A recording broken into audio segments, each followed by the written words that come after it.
दुनिया के सबसे ज्यादा भीड़ भरे शहरों में भारत के शहर शामिल हैं।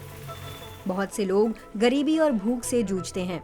बढ़ती आबादी के साथ लाखों लोगों को भोजन देने की चुनौतियां भी बढ़ जाती हैं। क्या रूफटॉप फार्मिंग यानी छत की खेती समाधान बन सकती है?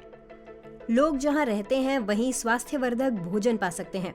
कई भारतीय शहरों में ये तरीका पुराना है, जैसे कि यहाँ तिरुवनंतपुरम में रूफटॉप फार्म्स शौक से ज्यादा जीने का तरीका भी है। शर्ले जॉनसन से मिलिए। 3 बच्चों की मां शर्ले ने अपने छत को खेत बना डाला। वहां वो कई किस्म की सब्जियां और फल उगाती हैं।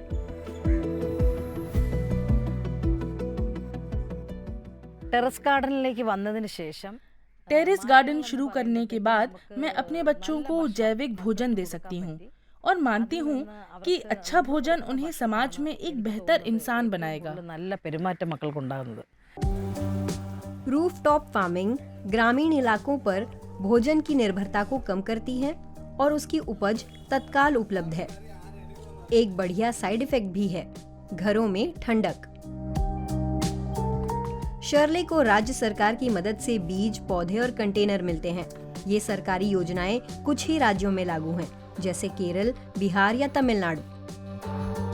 मदद के तहत मुफ्त में बीज और ट्रेनिंग मुहैया कराई जाती है और औजार उपकरण के लिए कभी कभार वित्तीय मदद भी मिलती है। शर्ले घर की तमाम सब्जी अपने बागीचे से निकालती हैं। നമ്മളുടെ വീടുകളിൽ നമ്മൾ വെജിറ്റബിൾ വാങ്ങാൻ വേണ്ടി अपने खाने के लिए मैं सब्जियां नहीं खरीदती, यहाँ पैसे बचा सकती हूँ। ज्यादा सब्जी होने पर बाजार में बेच आती हूँ, जिससे थोड़ी कमाई हो जाती है। എനിക്ക് ഇൻകം കിട്ടുന്നുണ്ട്। हर हफ्ते लगने वाले इस हाट में कीमतें सुपरमार्केट से ज्यादा हैं और उन लोगों को ताजा माल नहीं मिल पाता जिन्हें उसकी सबसे ज्यादा जरूरत है। अगर बाजार में कीमत 50 रुपए है तो अपने बाजार में हम इसे 60-70 रुपए में बेचते हैं। सिर्फ पैसे वाले लोग ही हमारा सामान खरीदने आते हैं। और बहुत से लोग यूं ही अपना रूफटॉप फार्म शुरू नहीं कर सकते क्योंकि इसमें काफी संसाधन लगते हैं।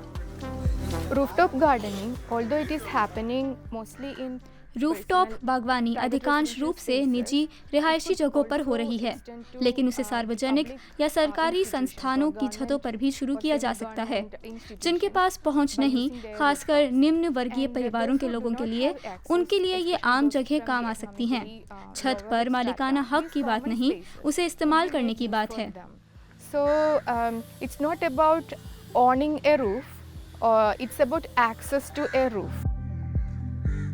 शर्ले जैसे बहुत से लोगों के लिए छत की खेती जीने का एक तरीका है। आत्मनिर्भर स्वस्थ शहरों की ओर ये एक कदम है, लेकिन इसमें एक राष्ट्रीय स्तर का और सही तरीका चाहिए। केंद्रीय स्तर पर कोई सहयोग उपलब्ध नहीं है, लेकिन राज्य स्तर पर कुछ स्वतंत्र कोशिशें जरूर हो रही हैं, लेकिन उनमें समावेशिता और हिस्सेदारी को लेकर बड़े अंतर हैं, जैसे किसे फायदा होगा और कौन छत की खेती करा सकता है।